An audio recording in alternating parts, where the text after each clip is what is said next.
उनकी 16वीं रैंक भी आई। महिलाओं में टॉप किया, उन्होंने तीसरा रैंक पाया। बहुत खुशी का माहौल था सर, मेरे पूरे गाँव में जश्न था कि मेरी पत्नी सर मेरी जान लेना चाहती हैं। एक मनीष दुबे सर कमांडेंट है, उन्हीं के साथ उनका अवैध संबंध है। मैंने बंदूक लेके घूम रहा। नमस्कार, क्राइम पेट्रोल देख रहे हैं आप और मैं आकाश देशवाल।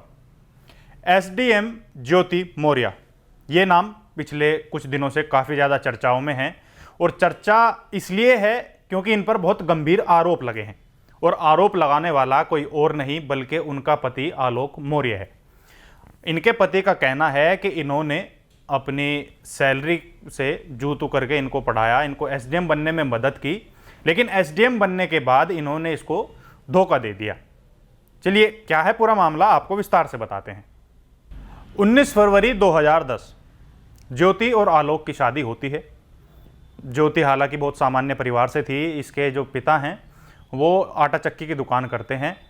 बचपन से तेज थी पढ़ाई में, तो ग्रेजुएशन होते होते इसकी पिता इसकी शादी कर देते हैं प्रयागराज के एक लड़के आलोक मौर्य के साथ। अब आलोक मौर्य उस समय सरकारी नौकरी में थे, चतुर्थ पद की श्रेणी में ये कार्यरत थे। तो जब इनकी शादी होती है, ज्योति आलोक से कहती है कि उसका आगे पढ़ने का मन है और वो यूपीएससी का एग्ज़ाम निकालना चाहती है। तो आलोक अपने पत्नी के सपनों को परवान चढ़ाना चाहता है। वो उसकी पढ़ाई में मदद करता है, अपने सपनों को छोड़ देता है कुछ समय के लिए। अपनी सैलरी का आधा हिस्सा काट काट कर वो उसको एक प्रयागराज के अच्छे इंस्टीट्यूट में उसको दाखिला दिला देता है। बहुत धूमधाम से शादी हमारी हुई, बहुत अच्छा हम लोग परिवार चल रहा था। ज्योति मौर्य सर वो पढ़ना चाहती थी सर, मैं उनको लेके इलाहाबाद चला आया।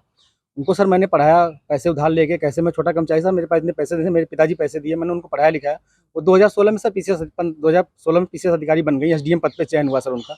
उनकी 16वीं रैंक भी आई। महिलाओं में टॉप किया, उन्होंने तीसरा रैंक पाया। बहुत खुशी का माहौल था सर, मेरे पूरे गाँव में जश्न था और हम लोगों को गाँव में बहुत अच्छा स्वागत हुआ। सब लोगों ने कहा एक बहू जो है एसडीएम बनी है। उन्होंने अपने बाइट में भी कहा कि आज मैं जो सफल हुई हूँ और उसका श्रेय मेरे पति आलोक कुमार मौर्य और मेरे ससुर राममुरारी मौर्य का है। आलोक और ज्योति की शादीशुदा जिंदगी अच्छी चल रही थी, लेकिन साल 2020 में ज्योति की मुलाकात होती है head constable commandant Manish Dubey से।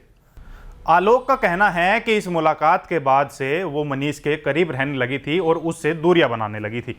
अब जब आलोक ने इसकी दूरी जब उससे बढ़ रही थी तो उसको इस चीज़ पर शक हुआ, तो उसने उसका फ़ोन चेक किया और फ़ोन में उसे जो मिलता है वो हैरान करने वाला था, क्योंकि फ़ोन में ज्योति और मनीष की पर्सनल कुछ चैट थी जिसको उसने सार्वजनिक भी किया था। हालांकि इसके बाद आलोक ने कई तरह के आरोप भी लगाए कि उसने उनको उसी के आवास पर रंगे हाथ भी पकड़ लिया था, जहां पर वो उससे पूछता भी है कि ज्योति ये सब क्या है। तब ज्योति तपाक से उसको जवाब देती है कि ये मेरा बॉयफ्रेंड है और इसका नाम है मनीष दुबे। बताया जा रहा है कि ज्योति का प्रेमी फिलहाल गाजियाबाद में होमगार्ड कमांडेंट के पद पर तैनात है। उसने अपनी पत्नी को तलाक देने की अर्जी कोर्ट में दे रखी है। वहीं ज्योति भी आलोक से तलाक की मांग कर रही है। अफसर बनी पत्नी ज्योति ने अपने उसी पति और ससुराल वालों के खिलाफ दहेज मांगने, बदनाम करने और उत्पीड़न करने का आरोप लगाते हुए धूमनगंज थाने में मुकदमा दर्ज करा दिया है। वहीं आलोक का यह भी कहना है कि मनीष की पत्नी से भी उसकी बात हुई है, जो रो रो कर ये बात बोल रही है कि आप उसके और अपने दोनों के परिवार को बचा लीजिए। जिस पर मनीष का कहना है कि वो चाहता है कि वो अपने हम दोनों के परिवार को बचा ले, लेकिन उसकी समझ नहीं आ रहा कि वो क्या करे।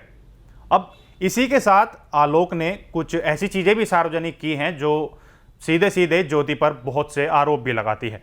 आलोक ने एक 100 पेज की डायरी को सार्वजनिक किया है, जिसमें उसने बताया है कि कैसे ज्योति इस डायरी में वो हिसाब लिखती थी जो ये अवैध तरीके से लोगों से पैसे वसूलती थी। उसने सीधे सीधे इस डायरी में एक महीने में करीब करीब 6 लाख रुपए लेने का आरोप लगाया है, जिसके सामने आने के बाद से ही एसडीएम ज्योति मौर्य पर भ्रष्टाचार के आरोप में जांच भी बैठ गई है। खैर, इन आरोपों में कितनी सच्चाई है ये तो जांच के बाद ही पता लगेगा। आलोक मौर्य और ज्योति मौर्य के विवाद ने नया मोड़ उस वक्त ले लिया जब ज्योति ने शादी के कार्ड के बारे में जानकारी दी। इस शादी के कार्ड में आलोक ने अपने आप को जिला पंचायत अधिकारी के तौर पर दिखाया है। वहीं ज्योति का कहना है कि इनके पति ने उनसे अधिकारी बताकर शादी की थी, लेकिन सच्चाई कुछ और निकली।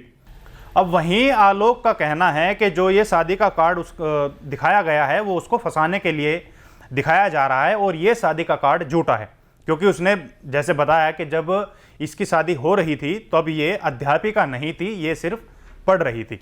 अब वहीं उसने ये भी बताया कि जो शादी के कार्ड में नाम, पता और तारीख है वो सब ठीक है, लेकिन जो उसके नाम के नीचे अधिकारी की पोस्ट जो लिखी गई है वो गलत है। अब दोनों तरफ से आरोप और प्रत्यारोप का सिलसिला जारी है। ये तो आने वाला वक्त बताएगा कि कौन सही है और कौन गलत। लेकिन जिस तरीके से आज के समाज में प्यार और भरोसे का फायदा उठाकर एक दूसरे को धोखा दिया जा रहा है, ये समाज के लिए सोचने का विषय है।